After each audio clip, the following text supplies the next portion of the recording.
Well, some economists are now talking about the fact that our jobs and lives will be changed forever after the pandemic. And among them, Harvard's Kenneth Rogoff and Carmen Reinhart. It's on the Bloomberg. It's a great article, and I encourage everyone to go and check it out.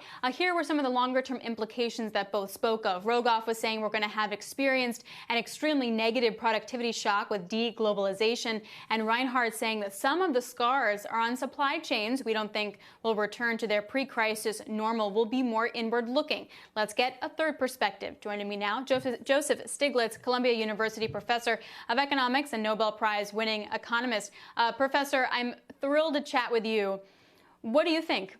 Rogoff and Reinhart weighed in. They're correct. There are some more elements. In the short run, there are going to be major structural changes in demand. Some of this is obvious. We'll be using more Zoom, the remote, less airlines.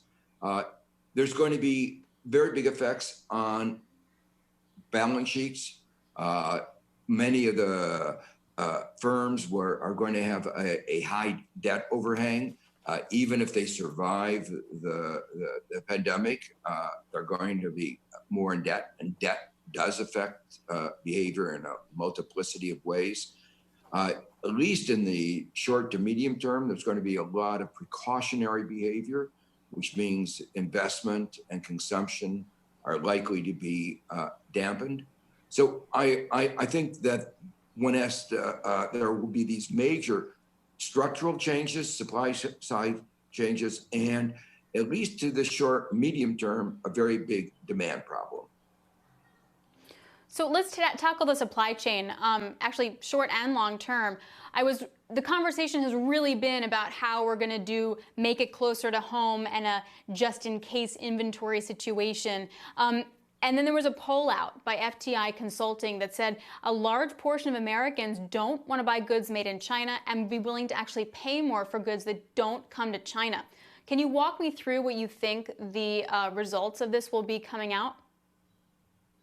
Well, first, a lot of that doesn't fully take into account the interdependence of our economies. When you buy something like an Apple, an iPhone, or whether it's assembled in China or not, it has lots of parts from lots of different countries. And you can't really take it apart to figure out what comes from where. Many of our medicines come from China.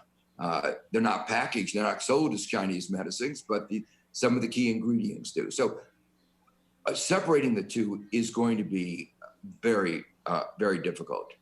Some people are hoping that onshoring process that you described will bring back jobs to the United States.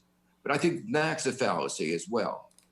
I think as jobs get brought back, and I think there will be undoubtedly a lot of that going on as we realized we had constructed a supply chain that was not resilient. We were, the corporate sector, not surprisingly, was in a very short-sighted perspective, saving a dime here and a dime there, but not looking at the long run, the risks we face. But when they bring it back, it's going to be more with robots in manufacturing, not with the labor that's been displaced in the Midwest and the South. So it's going to be continuing the process of deindustrialization. It's not going to be a reversal of that process.